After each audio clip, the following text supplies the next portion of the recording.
और जयपुर में सरपंच संघ का महापड़ाव स्थगित। सरपंच संघ ने महापड़ाव स्थगित कर दिया। सरकार के साथ वार्ता के बाद सरपंच संघ का फैसला, मांगे माने जाने तक सरपंचों का आंदोलन जारी रहेगा। 36 सूत्रीय मांगों को लेकर यह आंदोलन किया जा रहा था।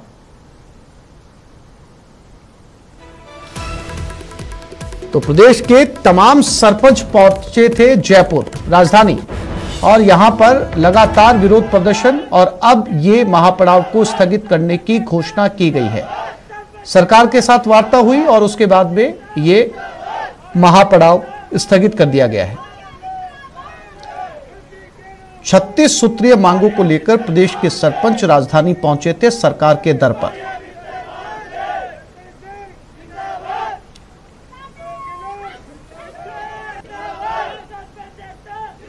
और सरकार के साथ वार्ता के बाद सरपंच संघ का फैसला, मांगे माने जाने तक सरपंचों का आंदोलन जारी रहेगा। और ये लाइव तस्वीरें सरपंच संघ की।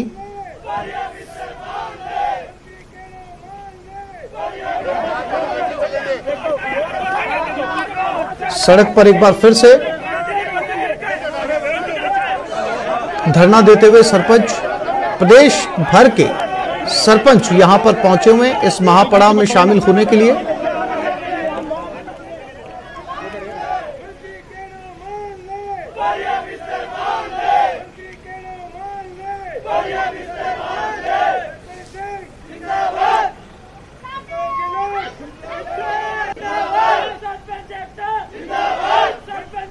राजधानी से तस्वीरें।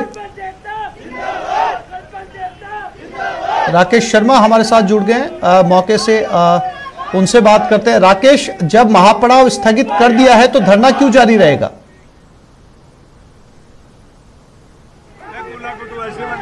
बिल्कुल, देखिए आसिफ, यहाँ सरपंचों में आपस में सहमति नहीं बन पा रही है, क्योंकि कुछ सरपंच चाहते हैं कि ये महापड़ाव आगे जारी रहे, जबकि कुछ सरपंच इस महापड़ाव को स्थगित कर आंदोलन की बात कर रहे हैं। तो आंदोलन पर तो सहमति तो बनी है, लेकिन अब ये सिविल लाइन की तरफ कूच कर रहे हैं, क्योंकि जो इनकी कई मांगे हैं नहीं मानी गई हैं। तो इन मांगों के मनवाने के लिए, सरकार पर दबाव बनाने के लिए ये यहाँ से मानसरोवर से सिविल लाइन की तरफ कूच करने निकले हैं। लेकिन यहाँ पर बड़ी संख्या में पुलिस बल तैनात है। पुलिस बल ने इनको रोका है, तो सभी अभी जो सरपंच है वो सड़क पर बैठकर ही धरना दे रहे हैं। चूंकि यहाँ पुलिस ने कानून व्यवस्था पुख्ता कर रखी है। आपसे बताना चाहूंगा कि चूंकि अभी हाल ही में राज्य सरकार ने जयपुर में धारा 144 भी लगा रखी है, जहां पर जो बड़े आयोजनों या कोई रैली निकाली जाती है तो उससे पहले पुलिस से परमिशन लेनी अनिवार्य है। चूंकि इनको पड़ाव स्थल की परमिशन तो ये बता रहे हैं, लेकिन ये जिस तरीके से करीब 100 के आसपास सरपंच अब इस आंदोलन में बचे हैं, तो ये यहाँ से निकलकर सिविल लाइन की तरफ बढ़ रहे हैं। और अभी भी पुलिस के साथ इनकी बहस जारी है। पुलिस इन्हें रोकने का प्रयास कर रही है, जबकि सरपंच अपनी जो ये सिविल लाइन की तरफ कूच करने पर अड़े हुए हैं। तो अब उन्होंने यहाँ पर जो है सड़क पर ही बैठ गए हैं अपनी बातों को मनवाने के लिए, और पुलिस ने आगे से भी रास्ते बैरिकेड्स लगा करके रोक दिए हैं।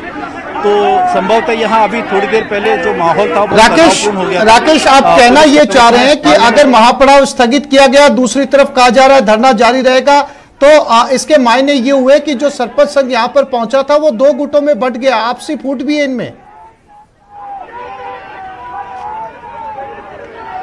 बिल्कुल आसिफ, दो गुटों में पहले बटा था। अब तो कई सरपंच, अलग अलग जिले के जो सरपंच हैं उनमें भी आपसी मतभेद सामने आ रहे हैं। और यहाँ संगठन में बदलाव की मांग को लेकर के अभी काफी विवाद भी हुआ था, क्योंकि संगठन में यहाँ बदलाव की मांग कर रहे हैं। तो अभी जो यहाँ पर आज इन्होंने महापड़ाव को स्थगित कर आंदोलन की बात कही है। आंदोलन में ये 10, 20, 30 जितने भी लोग इनके जो संगठन के पदाधिकारी हैं वो ही धरने पर बैठ सकते हैं। हालांकि अभी तक परमिशन इनको इस बात की नहीं मिली है, क्योंकि 144 जयपुर में लगी हुई है।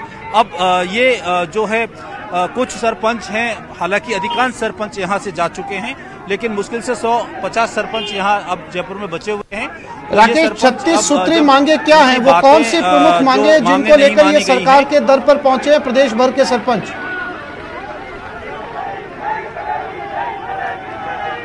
बिल्कुल आसिफ, देखिए इनमें सबसे पहली और प्रमुख मांग जो थी वो ये थी कि पंचायती राज ग्रामीण विकास मंत्री रमेश मीणा को जो है पद से हटाने की राजस्थान सरपंच संघ ने प्रमुख मांग रखी थी, तो इसी मांग को लेकर सरपंच संघों में दो फाड़ हुई और अधिकांश सरपंच संघ यहां से इस बात पर सहमत नजर नहीं आए और वो चले गए। दूसरी जो प्रमुख मांग है कि गांव के विकास के लिए जो टेंडर आवंटित किए जाते हैं वो अभी तक जो सरकार ने प्रारूप तैयार किया है उस प्रारूप में सरपंचों को दिक्कत है, चूंकि सरकार ने इनकी जांच के लिए भी एक एनजीओ गठित की है। उस एनजीओ की जांच पर भी सरपंचों ने सवाल उठाए थे। दूसरा जो टेंडर प्रक्रिया है उससे ग्रामीण विकास के जो कार्य करने उनमें दिक्कत हो रही थी।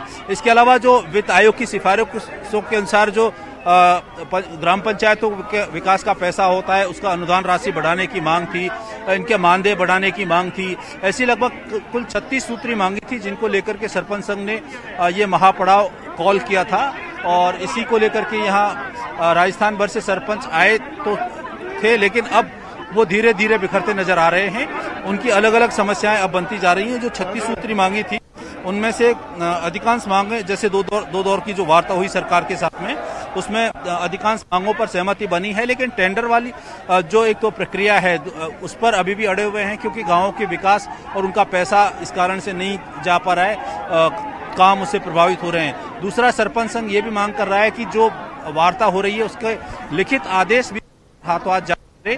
तो अभी संभवतः इस बारे में चूंकि कोई आदेश सरकार ने इनको लिखित में नहीं दिया है। और आसिफ, मैं बताना चाहूंगा कि यहाँ हम सीधी तस्वीरें दिखा सकते हैं सरपंच और पुलिस के बीच झड़प की सीधी तस्वीरें। सरपंच जबरदस्ती पुलिस का जो सुरक्षा घेरा है उसको तोड़कर बाहर आगे बढ़ने की कोशिश कर रहे हैं, और जबकि जो पुलिस है उसने घेरा बना करके सरपंचों को सड़क पर रोक रखा है। तनाव की स्थिति बनी हुई है अभी भी, और यहाँ संभवतः जो है अधिक पुलिस बल बुलाने की भी बात जो वरिष्ठ अधिकारी हैं वो कर रहे हैं। और अभी जो है सरपंच और पुलिस उनमें आपस में जो है पूरी धक्का मुक्की हो रही है। पुलिस उन्हें रोक रही है, सरपंच आगे बढ़ने की कोशिश कर रहे हैं। हम सीधी तस्वीरें जो धरना स्थल है मानसरोवर, वहां से हम पहुंचा रहे हैं। जो सरपंच संघ के लोग हैं वो चूंकि अभी कुछ देर पहले स्थगित करने की घोषणा कर चुके थे, लेकिन जब असहमति नजर आ रही थी तो उन्होंने फिर सिविल लाइन की तरफ कूच करने का प्रयास किया है और वो कूच करने की तैयारी कर रहे हैं, पैदल ही कूच कर रहे हैं। और अब यहाँ पर पुलिस ने इनको रोक लिया। महिला पुलिस भी बड़ी संख्या में यहाँ पर मौजूद है और थानों की पुलिस भी यहाँ पर अभी मौजूद है। अब सभी सरपंच जो है सड़क पर फिर से बैठ गए हैं, चूंकि इनका जो अब ये इस बात पर अड़े हुए हैं कि सरकार पर दबाव बनाने के लिए सिविल लाइन की तरफ कूच किया जाए और वहां जाकर के सरकार पर दबाव बनाया जाए, इनकी जो मांग है उनको मनवाने की कोशिश की जाए। तो इसके समर्थन में यहाँ पर नारेबाजी की जा रही है। हालांकि अब सरपंचों की संख्या यहाँ पर बहुत ज्यादा नहीं बची है। कल जितनी संख्या में सरपंच थे उसके 10% सरपंच भी अब इनके यहाँ प्रदर्शन में शामिल नहीं हैं। अधिकांश सरपंच जा चुके हैं। अब धीरे धीरे ये आंदोलन भी लगभग ठंडा पड़ता जा रहा है। जी आसिफ। राकेश, जब इतने दिन से लगातार सरपंच संघ राजधानी के अंदर विरोध प्रदर्शन कर रहा है, तो क्या प्रशासन की तरफ से कोई नुमाइंदा इनसे बातचीत के लिए पहुंचा है? सरकार ने बातचीत का समय दिया है, आज कोई बातचीत का रास्ता निकलता हुआ नजर आ रहा है, क्योंकि हंगामा खत्म होने की बजाय बढ़ता जा रहा है? बिल्कुल, देखिए आसिफ, सरकार ने वार्ता के लिए पहले दिन जब इनका पड़ाव शुरू हुआ था तो जो प्रदेश कांग्रेस कमेटी के अध्यक्ष हैं गोविंद सिंह डोटासरा, उन्होंने इनसे बात की थी। सिविल लाइन में उनके निवास पर ये बात हुई थी। इस बातचीत से सरपंच संघ ने काफी सकारात्मक अपने महापड़ाव को करने के दिए थे, लेकिन उनमें कुछ तकनीकी दिक्कतें थी। जो डोटासरा के साथ बातचीत हुई थी उसमें मांग थी कि सरकार जो बातें कर रही है उसके लिखित आदेश भी अगर सरपंचों को दे दे तो ये बातें जो है पूरी तरीके से समाप्त कर दी जाएंगी, महापड़ाव को स्थगित कर दिया जाएगा। लेकिन जब इसमें कुछ जो तकनीकी जो दिक्कतें, तो गोविंद सिंह डोटासरा ने जो पंचायती राज विभाग, ग्रामीण विकास विभाग के जो अधिकारी हैं उनके साथ कल दिन भर इनकी मांगों पर मंथन हुआ है। उसमें जो तकनीकी पहलू हैं, तकनीकी जो समस्याएं हैं उनको लेकर के बातचीत हुई है। तो उसमें कई चीजें राज्य सरकार के हाथ में नहीं है, कई चीज केंद्र के हाथ में है। कई चीजों में सरकार ने इनको सकारात्मक जो है, चूंकि जो टेंडर प्रक्रिया को लेकर ग्राम पंचायत का जो विरोध था तो टेंडर पंचायत समिति से करवाने का निर्णय ले लिया गया था और ऐसी इनसे वार्ता हुई थी, लेकिन लिखित आदेश अभी तक किसी के जारी नहीं हुए हैं। तो ये लिखित आदेश की मांग भी कर रहे हैं और चूंकि इन्होंने अभी स्थगित करके 17 तारीख से फिर से जो इस आंदोलन को खड़ा करने की बात कही है और 24 अगस्त को पूरे राजस्थान के सरपंचों के साथ साथ मनरेगा और दूसरे जो पंचायतों से जुड़े हुए कर्मचारी हैं उनके साथ पर महापड़ाव के आंदोलन की बात अभी यहाँ पर की जा रही थी। चूंकि हम यहाँ पर देख सकते हैं कि जो सरपंच हैं वो अभी भी पड़ाव यहाँ पर सड़क पर ही बैठे हुए हैं। पुलिस ने यहाँ पर जो है घेरा बना करके उनको रोक दिया है और आगे नहीं बढ़ने दिया जा रहा है। अभी भी सरपंच सिविल लाइन की तरफ कूच करने पर अड़े हुए हैं। राकेश, यानी कि अगर सीधे तौर पर बातचीत नहीं होती है, संवाद स्थापित नहीं होता है, तो क्या कुछ और समय के लिए ये विरोध प्रदर्शन जारी रह सकता है राजधानी में?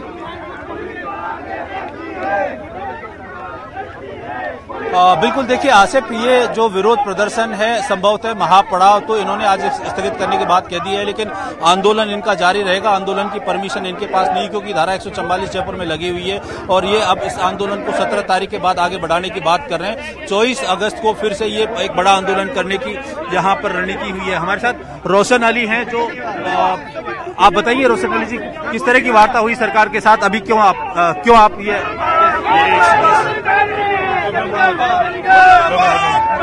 बिल्कुल यहाँ पर जो है सरपंच संघ के पदाधिकारी लगे हुए हैं। गढ़वाल हैं जो सरपंच संघ के अध्यक्ष हैं। गढ़वाल जी, क्या आप सिविल लाइन की तरफ कूच कर रहे हैं? हम जगह के लिए, हमारे पास कोई जगह नहीं है, जगह के लिए हम कूच कर रहे हैं। हमारा धरना स्थल है, वहाँ पर अगर हम जगह देंगे या सरकार दूसरी जगह देंगे तो वहाँ हम बैठेंगे। आप महापड़ाव आंदोलन करेंगे या महापड़ाव? हमारा धरना प्रदर्शन है और आंदोलन जो है महापड़ाव होता है। पूरे राजस्थान के सरपंच आए थे, तब हमारे 10-12 हजार सरपंच परसों थे। संख्या कम करिए, लेकिन संख्या कम करिए, बाकी महापड़ाव चालू है। सड़कें जाम कर देंगे, हजारों सैकड़ों में। यहाँ पर जो है ये आगे बढ़ने की बात कर रहे हैं। इनका कहना है कि सरकार इनको जगह दे जहाँ पर ये प्रदर्शन कर सके।